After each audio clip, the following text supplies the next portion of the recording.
Bonjour et bienvenue sur Radio Mangalala. Avant de commencer, nous personnes qui nous regardent de bien vouloir s'abonner à la chaîne. C'est l'unique manière de nous soutenir ici à la Radio Mangalala. Eh bien, le ministre des Sports et Loisirs, Didier Boudimbo, s'est exprimé publiquement pour la première fois de manière détaillée, mercredi 5 août 2026, sur sa relation avec l'entrepreneur sportif Vali Amissi, assassiné en avril dernier à Kinshasa. Interrogé lors d'un space organisé par le journaliste Stanis Boujakera Chamala sur actualité.cd, le ministre a clarifié la nature de leur lien professionnel et a fermement rejeté les rumeurs l'associant au meurtre. Selon Didier Boudimbo, sa relation avec Vali Amissi a débuté dans un cadre professionnel. L'entrepreneur s'est présenté au cabinet du ministre pour proposer la réhabilitation de son bureau ainsi que la loge présidentielle du Stade des Martyrs, y compris une fresque représentant un léopard.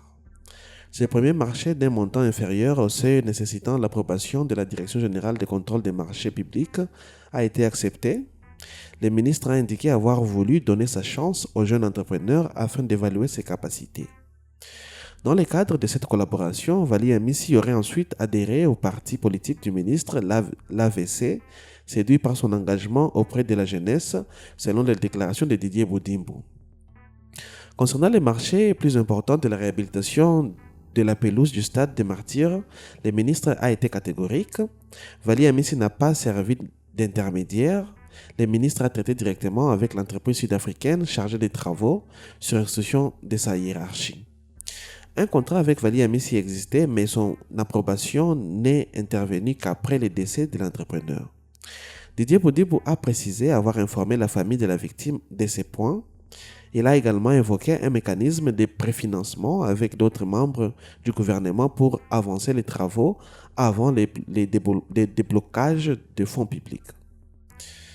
Le ministre a qualifié d'absurde les rumeurs évoquant des contrats de 15 millions de dollars liés à la pelouse, soulignant que les spéculations sur les réseaux sociaux nuisent aux familles concernées. Depuis l'assassinat de Vali Amissi survenu dans la nuit du 9 au 10 avril 2026, des publications sur les réseaux sociaux ont établi un prétendu lien entre les ministres et les crimes sans éléments de preuve judiciaire. Ces accusations avaient déjà été dénoncées dès avril 2026 par l'entourage de Didier Boudimbo comme une campagne de désinformation. Lors de son intervention, le ministre a rejeté catégoriquement toute implication. Il a affirmé ne pas connaître les principaux suspects Beni Mukenamwepu, récemment interpellé à Brazzaville. Didier Boudimbo a jugé déplacé et douloureux les polémiques autour d'une famille en deuil cherchant la vérité.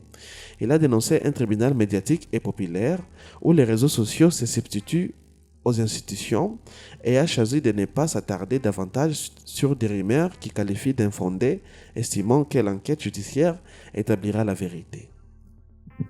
Vali Amissi, entrepreneur congolais établi en Afrique du Sud et figure des milliers sportifs, notamment liés au club Nouvelle Vie Bomboko FC, a été retrouvé mort par balle dans la commune de la Gombe.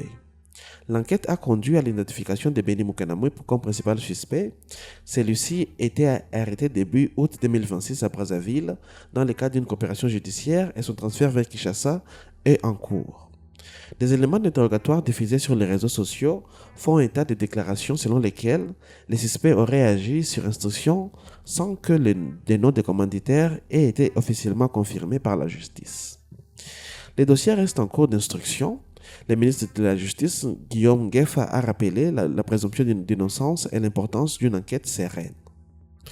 Les déclarations de Didier Boudimbo interviennent dans un contexte où l'affaire Vali Amissi continue de susciter de nombreuses spéculations sur les réseaux sociaux, impliquant parfois des figures politiques ou des enjeux liés à des marchés publics sportifs. Le ministre a insisté sur le caractère professionnel de sa relation avec la victime et sur le respect dû à la famille endeuillée. À ce stade, aucune charge judiciaire n'a été retenue contre Didier Boudimbo dans ce dossier. L'enquête officielle se poursuit et seules les autorités judiciaires sont habilitées à établir les responsabilités. Eh bien, mesdames et messieurs, ce sera tout cet article réservé aux déclarations faites par le ministre des Sports et Loisirs à propos des accusations portées contre lui, principalement venant des réseaux sociaux et des utilisateurs, des internautes, sur un prétendu relation et lien entre les meurtres de Vali Amissi et la fonction qu'il occupe principalement dans le gouvernement actuel. Eh bien, pour la suite, on aimerait bien entendre vos points de vue dans la section commentaires. Et on prie à tout le monde qui nous a suivis de bien vouloir s'abonner encore une fois et rester connecté sur la radio Mangalala. À très bientôt.